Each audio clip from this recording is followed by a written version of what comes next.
One morning, millions of people woke up to a strange reality. Their wallets were full. Their bank accounts showed the same numbers as yesterday, but their money no longer worked. You could hold it. You could count it, but you could not use it. Salaries arrived on time, yet store shelves were empty. Savings existed on screens, but not in real life. This is the moment every society fears. The moment money doesn't disappear, but becomes meaningless. This is the day money became worthless. For most of human history, money was not paper. It was something real: gold, silver, grain, salt. These things had value because they were scarce. They required effort to obtain, and everyone agreed they mattered. As civilizations expanded, trade grew more complex. Carrying gold across long distances became dangerous. Empires needed faster systems. So governments introduced a promise: a piece of paper, a stamp, a signature. This paper did not have value on its own.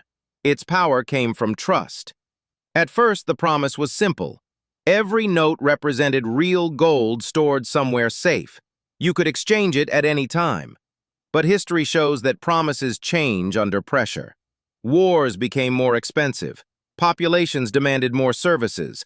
Governments needed money they did not have. Instead of raising taxes or cutting spending, they chose an easier path. They printed more currency. Quietly at first, carefully, almost invisibly. The gold stayed the same. The paper multiplied. Over time, money stopped being a claim on something real. It became a claim on confidence. And confidence is fragile. As long as people believed the paper would work tomorrow, the system survived. But once doubt appeared, the entire structure was at risk. Because modern money is not backed by gold. It is backed by belief. And belief can collapse overnight.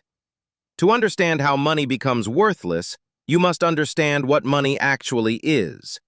Money is not wealth. Money is a tool. It is a measuring stick, a way to store value, a way to exchange effort. As long as that tool stays stable, society functions. Now imagine a simple system. A small town. One bakery. 100 people. Every day the bakery can produce 100 loaves of bread. At first, everything is balanced. Money flows. Bread is affordable. Now imagine the government doubles the amount of money in circulation, but the bakery still produces the same 100 loaves. Suddenly, more money is chasing the same amount of bread. Prices rise. Not because bread became more valuable, but because money became weaker. This is inflation at its core.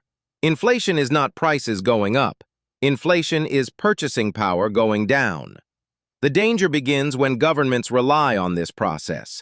Printing money feels painless. No immediate protests. No direct taxes. At first, it even feels helpful. Debt becomes easier to manage. Growth looks strong. But every new unit of currency quietly steals value from every unit that already exists. Most people don't notice at first. They see higher prices.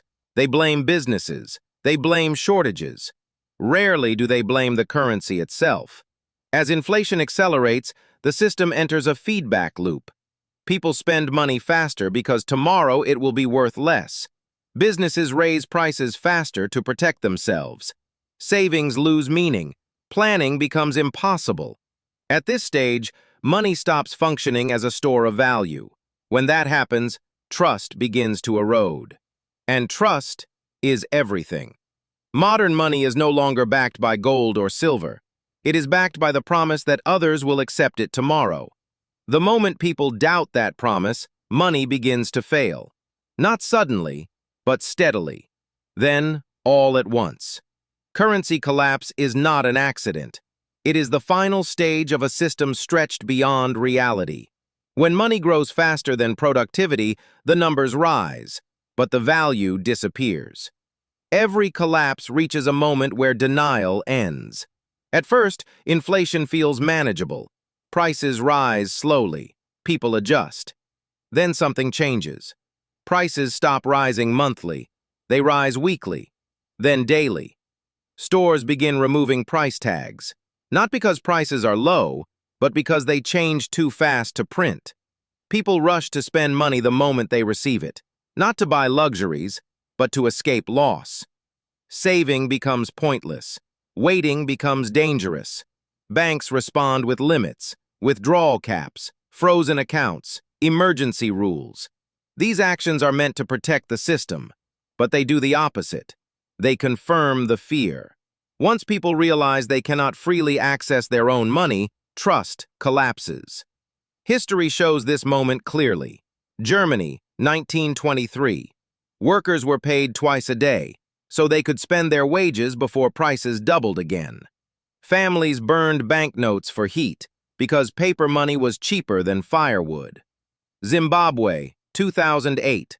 Money lost value so quickly that prices were rewritten in pencil. A $1 trillion bill could not buy a meal. Venezuela, Lebanon, Argentina. Different cultures, different decades, same pattern. The true crisis is not economic, it is psychological. Money works only if people believe others will accept it tomorrow. The moment that belief breaks, money becomes a liability. People stop asking, "How much does this cost?" They ask, "How fast can I get rid of this money?" Barter returns. Foreign currencies take over. Hard assets replace paper promises. Gold, food, fuel, anything real. Governments often react with force, price controls, currency bans, legal threats. But confidence cannot be enforced.